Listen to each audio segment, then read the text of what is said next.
For the small amount of $2,500, Stephen King sold the option for Graveyard Shift to William J. Dunn, who had previously worked as a location scout for Pet Semetary. Ralph S. Singleton, who had worked as an associate producer on Pet Semetary, was brought in for what would be his first and only time directing a movie. Dunn managed to secure the financing from Larry Sugar Entertainment, a company that had released 1979 Salem's Lot as a theatrical release in Europe. So, as we can see, the Stephen King tendrils were working overtime to make this movie happen. The goal was to be the first King movie released after Pet Semetary, a movie that had made almost $60 million just the previous year. Despite all their efforts, and despite the efforts of recreating some of that Pet Semetary magic, Graveyard Shift would cost just over $10 million to produce, and would end up making just over $11 million. It's a strange movie, in the sense that it's not bad, but it's not good either.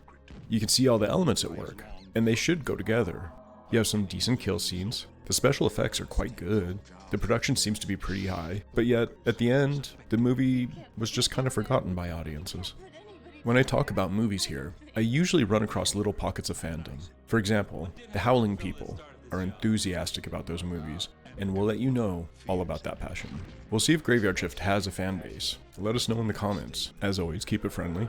For the most part, however, Graveyard Shift seems to have fallen off the radar. I'm here to say maybe it's time for a ping or two. Also, as always, remember that we celebrate plenty a movie that fell short of its goals.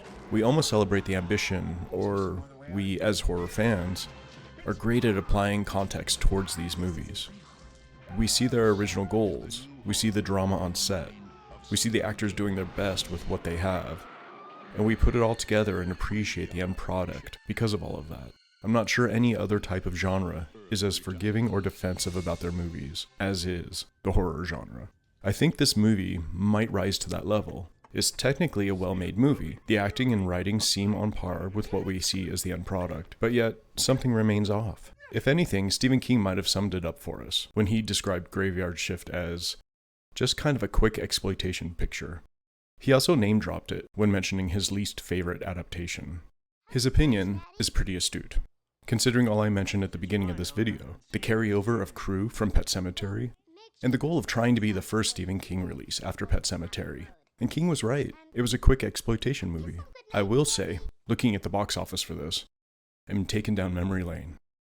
Ghost, Memphis Belle, Goodfellas, Mark for Death, Pacific Heights, Quigley Down Under.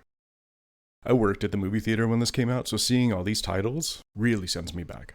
In keeping with the lower budget and lower key production, Graveyard Shift steers clear of any big-name actors of the time.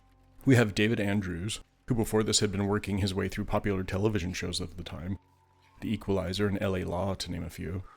His big movie moment before this was playing a foreman in Nightmare on Elm Street. He also made an appearance in the controversial TV movie, The Burning Bed, that my stepfather refused to be shown in our house.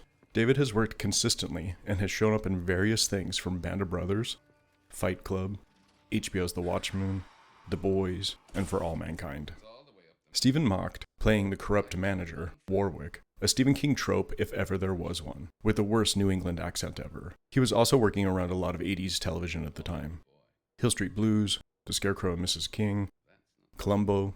He even showed up in a couple of CBS school break specials. The movie he's probably most known for, before Graveyard Shift, is The Monster Squad.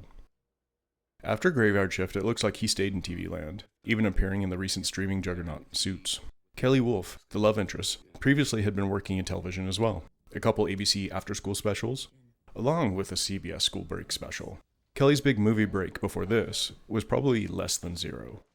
She would also head back to television for the most part, with roles in ER, Law & Order, and Third Watch. All this brings us to the real meat and potatoes of this movie, and the only person that seems to know just what type of movie he's starring in, Brad Dourif. I'm not sure I need to introduce Brad. Y'all know Brad. I will say, if you've never seen Graveyard Shift and are a little hesitant, understandably so, Brad Dourif in Graveyard Shift might be the actual definition of chewing up the scenery. That alone is well worth the watch. We're definitely back into some heavy Stephen King themes, as mentioned earlier. We have the corrupt boss, who's cutting costs and increasing the chance of workplace injury, while also demonstrating some pretty aggressive misogyny. It's your typical King villain that keeps you rooting for their demise. And we get the lone traveler, jumping from job to job and place to place. Misunderstood, but a stand-up individual that will always do the right thing when it matters. Graveyard Shift has some Easter eggs. Bachman Mills is named after King's literary doppelganger, Richard Bachman, and there are a couple references to Castle Rock, a fictional town King centered many of his stories in. Oddly, I wonder if this has something to do with the forgotten nature of this movie. It doesn't stand well enough on its own, and it doesn't lean hard enough into the Kingverse to come up in conversation or debate. For me, if I'm comparing it to movies that we've talked about, I might throw it in the same bucket as Cellar Dweller. It's a fun monster movie that doesn't make a whole lot of sense, but also, who wants their monster movies to make a whole lot of sense? I think as soon as you introduce a monster, be it a little guy that lives in the wall, or a mysterious entity that lives in cornfields, the idea of making sense has left the room. So as our crew descends deeper and deeper into the mill, finding level after level, levels that seemingly have been forgotten, I'd recommend rolling with it.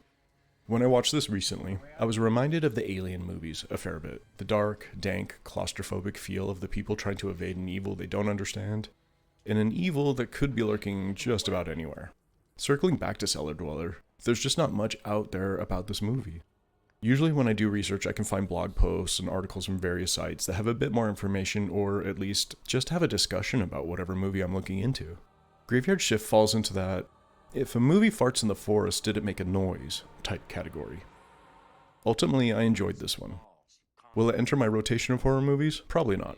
But it'll be fun to break out every so often and wonder, what if they'd slowed down a bit and didn't care about being the first after Pet Semetary? There's a backstory here, and I'm interested in it. Thanks for watching, and as always, do that like and subscribe thing. Next time, sometimes they come back. See you then.